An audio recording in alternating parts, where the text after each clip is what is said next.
la politique, on en parle. Bah oui. Vite fait, Françoise. Vite fait, comme vous y allez. Vite fait.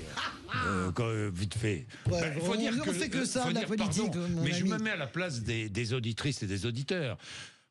Quel embrouillamini. Oui, Attendez. mais ils adorent, les Français sont très politiques, alors ils disent j'en ai marre, mais en fait ils adorent. Ils adorent, mais ils s'inquiètent aussi. Oui, oui, les deux, mon capitaine, les deux.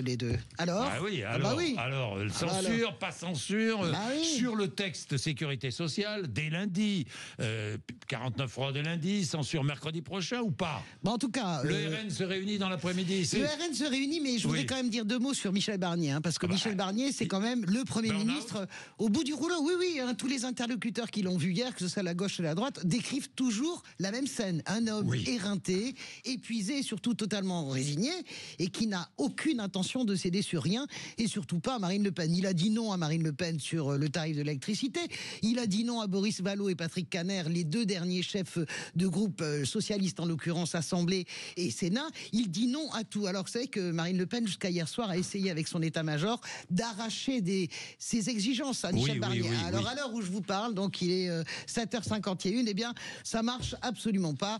Et bien sûr, on ne parle plus que de la censure du Rassemblement national. On en parle partout. D'ailleurs, Sarah Legrain est députée, ça bruisse. Les députés RN à l'Assemblée nationale ne se gênent plus.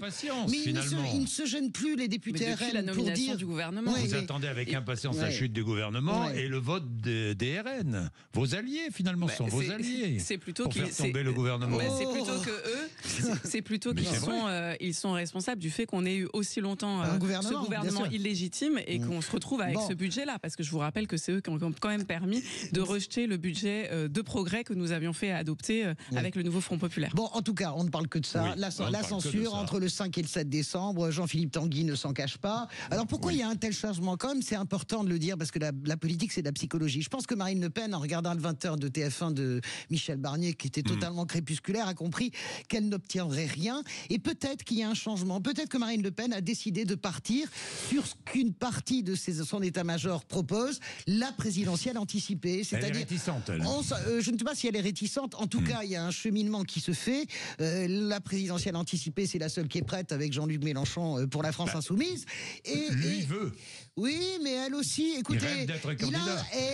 Elle a un coup près, Marine Le Pen. Le 3 février, c'est la décision des juges dans l'affaire des assistants parlementaires. Le 3 février... C'est le 31 mars. Le 31 mars, le 3 février, 31 mars. Donc ça veut dire que, qu'est-ce qui peut la sauver? À part une crise qui la protège. Excusez-moi, la politique, c'est aussi une affaire de logique, mon cher Jean-Jacques Bourdin. Oui, c'est sûr. Nous parlerons de la démission du président tout à l'heure. Oui, avec plaisir. Avec plaisir. 63% des Français, désormais... Non, je vous dis ça parce que maintenant, c'est au cœur des discussions aussi.